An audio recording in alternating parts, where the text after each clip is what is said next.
Bismillahirrahmanirrahim. Welcome to the all-in class of English Literature for grade 7. I am your teacher, Mr. Snowla.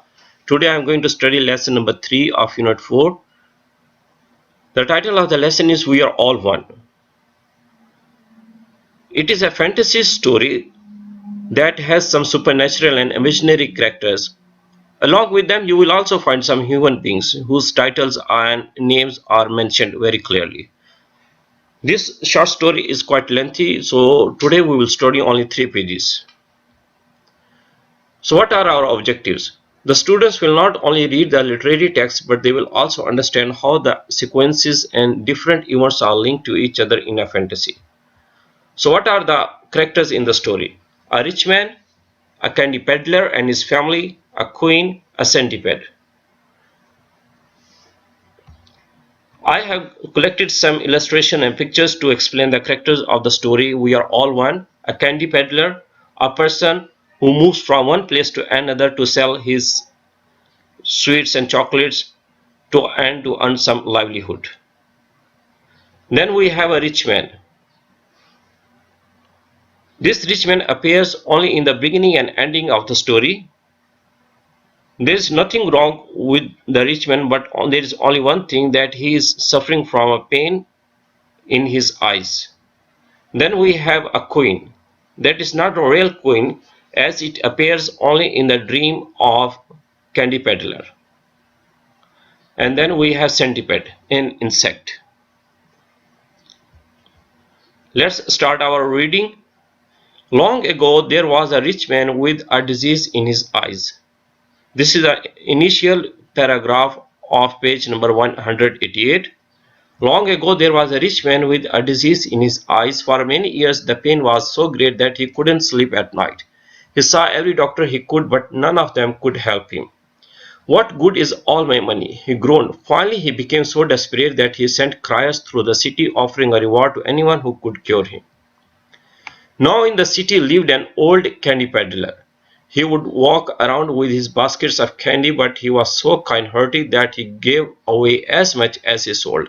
So he was always poor. When the old peddler heard the news, he remembered something his mother had said. She had once told him about a magical herb that was good for the eyes. So he packed up his baskets and went back to the single tiny room in which his family lived. Now what has happened in the story, my dear students? A rich man was suffering from a pain in his eyes. Clear? There was not a single doctor who could have cured his eyes. There was no medicine to get rid of that disease in the eyes. Now he made an announcement. He sent a proclamation to the whole public that anyone who will give him some good medicine will be rewarded sufficiently. So when this news came to the knowledge of candy peddler, he decided to help the rich man. Now this candy peddler is very kind-hearted man. He is not selfish or greedy. Whenever he sees anyone in the trouble, he always gives him the priority. He helps him as much as possible. So that's why he has decided to set on a journey to help the rich man. Now this is another paragraph on page number 189. When he told his plan to his wife, she scolded him. If you go off on this crazy hunt, how are we supposed to eat? Usually the peddler gave in to his wife, but this time he was stubborn. There are 2 baskets of candy, he said. I will be back before they are gone. Next paragraph. The next morning, as soon as the soldiers opened the gates of the city, he was the first one to leave. He did not stop until he was deep inside the woods. As a boy, he had often roamed there. He had liked to pretend that the shadowy forest was a green sea and he was a fish slipping through the cool waters. As he examined the ground, he noticed ants scurrying about. On their backs were larvae like white grains of rice. A rock had fallen into a stream, so the water was now spilling into the ants' nest. We are all one, the kind-hearted peddler said. So he waded into the shallow stream and put the rock on the bank.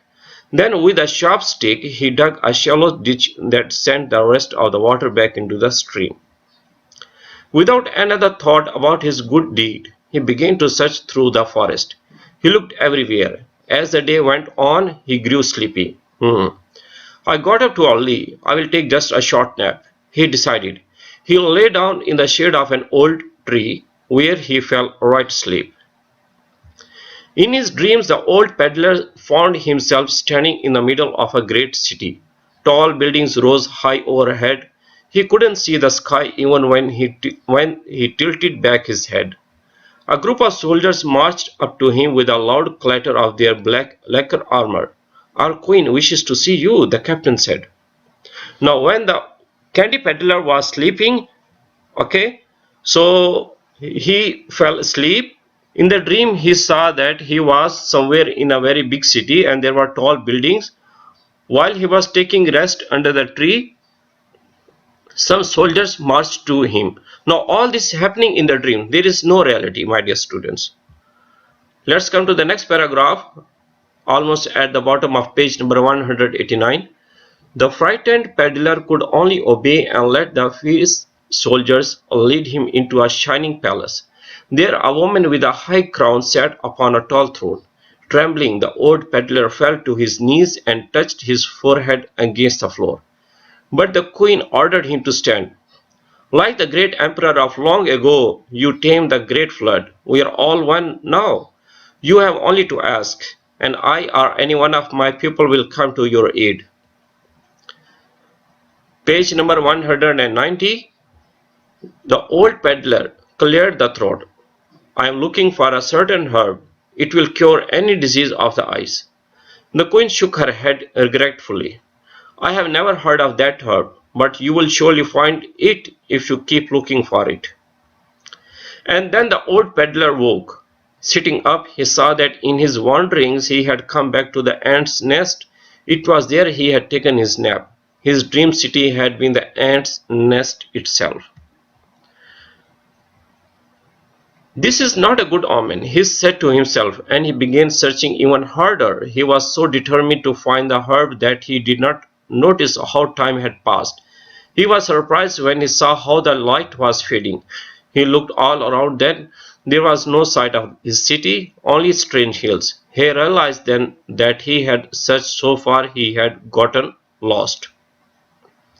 Night was coming fast and with it the cold. He rubbed his arms and hunted for shelter. In the twilight he thought he could see the green tiles of a roof.